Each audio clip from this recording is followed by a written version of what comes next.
Hello everyone, welcome और welcome back to my channel. So last week class में हमने oxide discuss किए थे फॉस्फोरस की, P4O, P4O2, P4O3, ठीक है। ये सब जो मैं आपको लास्ट क्लास में बताए थे, इन सब की ट्रिक्स कैसे होगी, क्या स्ट्रक्चर्स होंगे। तो आपने वो वीडियो नहीं देखी है तो प्लीज़ देख लेना। और आज के लेक्चर में हम क्या डिस्कस करने वाले हैं, हमारे ऑक्सो एसिड्स किसके, फॉस्फोरस के, ठीक है। तो फॉस्फोरस के ऑक्सो एसिड स्टार्टिंग से पहले थोड़ा सा बेसिक बात करना चाहूँगी। देखो, एक आता है आपका फॉस्फोरस एसिड, एक आता है आपका फॉस्फोरिक एसिड। इसमें बहुत ज़्यादा कंफ्यूजन होता है, कौन क्या होता है हमें याद ही नहीं रहता। तो कैसे याद करेंगे? देखो, इसमें क्या रहा आपका अस, ठीक है। इसमें क्या रहा आपका एक। तो देखो, अस हम किस लिए यूज़ करते हैं? अस हम किसके लिए यूज़ करते हैं? बहुत सारे लोग होते हैं, हम कहते हैं ना आर अस कहते हैं ना, पी एस कहते हैं, ठीक है। तो ओ यू एस से अस याद रख लेना, ठीक है। अब हम जो जनरल टर्म में बात करते हैं, अस मतलब बहुत सारे लोग, है ना। हम क्या बोलते हैं? बहुत सारे लोग हो गए। बट इन केमिस्ट्री हम इसका उल्टा लेके चलते हैं, मतलब बहुत कम लोग। बस याद रख लेना, केमिस्ट्री में हम उल्टा लेके चलते हैं। यहाँ पे बहुत सारे लोग हो गए, इसका मतलब यहाँ पे बहुत कम लोग हो गए, ठीक है। अब देखो कैसे याद करेंगे। हमारा फॉर्मूला क्या होता है? H3PO3, इसका क्या हो गया? H3PO4। देखो, इसमें ऑक्सीजन ज़्यादा है, इसमें ऑक्सीजन कम है। तो मैंने क्या बोला था? अस मतलब बहुत कम लोग, तो मतलब इसमें ऑक्सीजन कम हो गया और इसमें ऑक्सीजन ज़्यादा हो गया। तो ऐसे याद रखना, H3PO3 होता है इसका फॉर्मूला, और इसका फॉर्मूला क्या होता है? H3PO4 होता है, ठीक है। आई होप इन दोनों के फॉर्मुलाज अब आप लाइफ टाइम में कभी नहीं भूलोगे।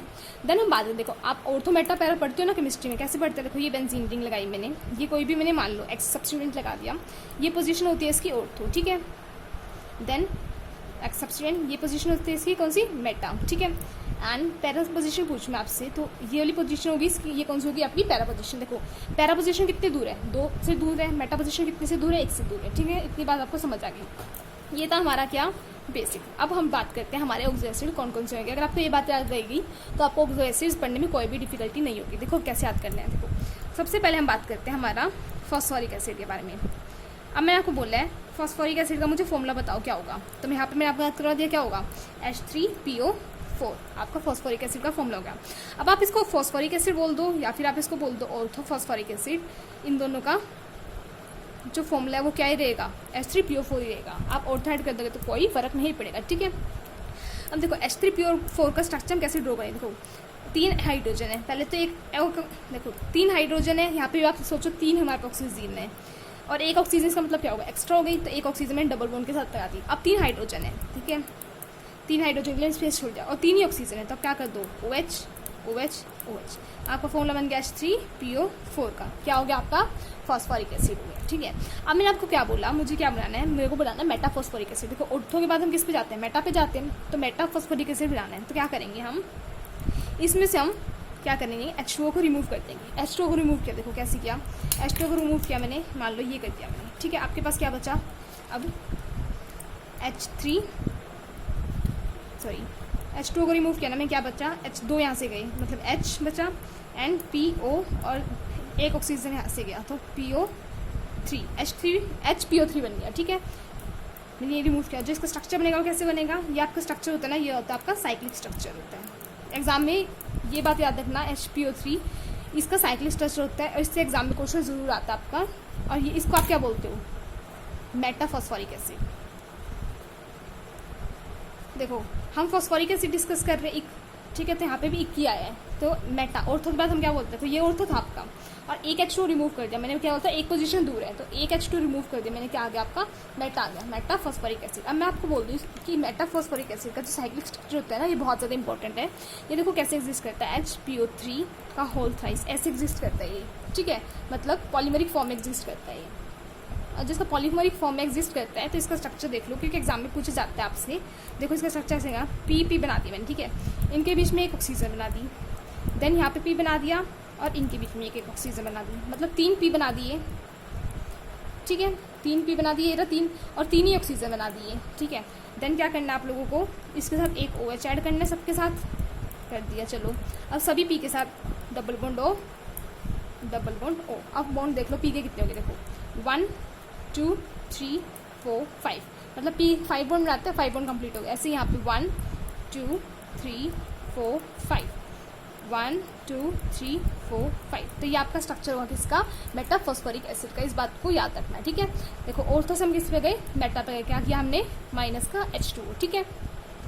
देन हम किस पे जाएंगे? देखो, ऑर्थो पे गए थे, फिर मेटा आया। अब हम किस पे जाएंगे? हमारे पैरा पे। तो पैरा के लिए क्या करना है आपको, वापस से फॉस्फोरिक एसिड ही उठाना है, मतलब हमारा ऑर्थोफॉस्फोरिक एसिड ही उठाना है, क्या H3PO4। तो इसके हम क्या लेंगे, H3PO4 के हम 2 मॉलिक्यूल्स लेंगे, ठीक है। हम H3PO के 2 मॉलिक्यूल्स लेते हैं। लिखो कैसे लिखोगे, देखो P double bond O OH, कैसे बताया था मैं आपको स्ट्रक्चर, यही बताया था। इसके 2 मॉलिक्यूल्स लेने हैं, लिखा है यहाँ पे कितने मॉलिक्यूल्स, हमारे 2 मॉलिक्यूल्स। इसमें से भी आपको क्या करना है, H2O को ही रिमूव करना है। देखो इसके याद करने की ट्रिक मैंने क्या बताई है, मेटा था तो एक ही मतलब एक ही मॉलिक्यूल आया, ठीक है, और पैरा आ गया तो सेकंड पोजीशन पे आता है पैरा, तो क्या आ गए हमारे पास 2 मॉलिक्यूल्स आ गए H3PO4 के, ठीक है। हमने क्या किया, H2 रिमूव करना है। H2 रिमूव कैसे करूँगी मैंने H2 रिमूव कर दिया ऐसे, तो आपके पास क्या बनेगा, P double bond O, P oxygen, P double bond O OH OH OH and यहाँ पे भी क्या बचेगा आपका OH। तो इसको क्या बोलते हैं, क्या फॉर्म लोगे, H 1 2 3 4 H4, P कितने हैं 2 और ऑक्सीजन कितने 1 2 3 4 5 6 7, ऑक्सीजन 7। तो ये आपका क्या बना, देखो इसका नाम था मेटा, इसका क्या होगा, पैरा तो नहीं होगा लेकिन सेम है पायरो, क्या नेम होगा, पायरो फॉस्फोरिक एसिड, सेम हो गया। इतना याद हो गया आपको। ये था हमारे फॉस्फोरिक एसिड के क्या ऑक्सी एसिड्स, कौन कौन से देखो स्टार्टिंग से देख लेते हैं। पहले है ऑर्थोफॉस्फोरिक एसिड जिसको हम फॉस्फोरिक एसिड ही बोलते हैं। देन मेटा बनाना है, क्या किया मैंने, एक ही मॉलिक्यूल लिया क्योंकि मेटा एक पोजीशन दूर है, ठीक है, उसमें से क्या किया H2O निकाल दिया। अब जो इसका स्ट्रक्चर होता है साइक्लिक स्ट्रक्चर होता है, इस बात का आप ध्यान रखना, बस क्या है HPO3 का होल थ्राइस करके ऐसे स्ट्रक्चर बना देना, ठीक है। देन हमने क्या किया, पैरा आता है ऑर्थोमेटा देन पैरा, तो पैरा सेकंड पोजीशन पे होता है, तो इसलिए हमने फॉस्फोरिक एसिड के 2 मॉलिक्यूल्स लिए और उसके अंदर से हमने क्या किया, वाटर को रिमूव कर दिया। तो आपको क्या बना, देखो पैरा तो नहीं बना लेकिन आप याद करने के लिए कर सकते हो कि पैरा से रिलेट होता है पायरो, क्योंकि पीपी आ रहा है, तो इसलिए आपको क्या बना, पायरोफॉस्फोरिक एसिड, ठीक है। बहुत ही सिंपल था ये। अब हम बात करते हैं किसकी, हमारी फॉस्फोरस एसिड, मतलब क्या, कम लोग H3PO3 फॉस्फोरस एसिड हमारा हो गया, ठीक है। अब मैंने क्या किया, हमारे पास फॉस्फोरस एसिड है, तो मैंने इसके 2 मॉलिक्यूल्स लिए। अब मुझे बताओ 2 मॉलिक्यूल्स मतलब क्या बनाना चाह रही हूँ मैं, पायरो बनाना चाह रही हूँ, तभी मैंने 2 मॉलिक्यूल्स लिए हैं। इसमें से मैं क्या करूँगी, माइनस का H2O कर दूँगी, तो आपके पास क्या बनेगा, H4P2O5। स्ट्रक्चर बना के देखना, H3PO3 का स्ट्रक्चर बता देते हैं कैसे बनेगा। देखो P ऐसे हो गया, अब कितने हैं, हाइड्रोजन 3 ऑक्सीजन 3 है, तो मैंने क्या किया, ऐसे ऑक्सीजन एक तो ऐसे जाएगा, ठीक है, एक OH ऑक्सीजन खत्म हो गया, हाइड्रोजन अकेला बचा तो ऐसे बच गया। तो आपका स्ट्रक्चर होगा किसका, H3PO3 का। ऐसे 2 स्ट्रक्चर बनाना, उसमें से H2O रिमूव कर देना, जैसे मैंने यहाँ पे किया है। अब बस ये स्ट्रक्चर बनेगा, तो ये किसका बनेगा आपका, पायरोफॉस्फोरस एसिड का। इतनी बात याद होगी, बहुत ईजिली याद होगी, ठीक है। नेक्स्ट हम देखते हैं किसका स्ट्रक्चर, हमारा रुको H3PO3 लिया मैंने एक, वापस से स्ट्रक्चर बनाते हैं H3PO3 का OH एंड देन H। मैंने क्या किया, इसमें से एक ऑक्सीजन निकाल दिया मैंने, तो ऑक्सीजन मैंने मान लो ये वाला निकाल दिया, तो क्या बनेगा हमारे पास P डबल बॉन्ड O, यहाँ पे OH बचा, यहाँ पे H बचा, यहाँ पे H बचा। क्या किया मैंने, ये वाला ऑक्सीजन निकाल दिया, तो जो आपका फॉर्मूला बचेगा ये क्या हो गया, हाइपो। बस ये बात आपको याद रखनी है, यहाँ पे हाइपो हो गया, हाइपो फॉस्फोरस एसिड। क्यों, क्योंकि मैंने एक ऑक्सीजन निकाल दिया है, ठीक है। अब जो लास्ट बचता है हमारे पास वो क्या बचेगा, देखो मान लो मैं H3PO3 का नहीं लेते, चलो हम फॉस्फोरिक का ही लेके चलते हैं। फॉस्फोरिक मतलब मैंने लिया फॉस्फोरिक एसिड लिया मैंने, H3PO4 हो गया फॉर्मूला। अब मैंने क्या बोला, इसमें एक ऑक्सीजन ऐड कर दीजिए। अब ऑक्सीजन ऐड किया तो क्या बनाइए, H3PO5, एक ऑक्सीजन ऐड हो गया, तो जो इसका नेम होगा, इसका नेम क्या होगा हमारा, परऑक्सी फॉस्फोरिक एसिड।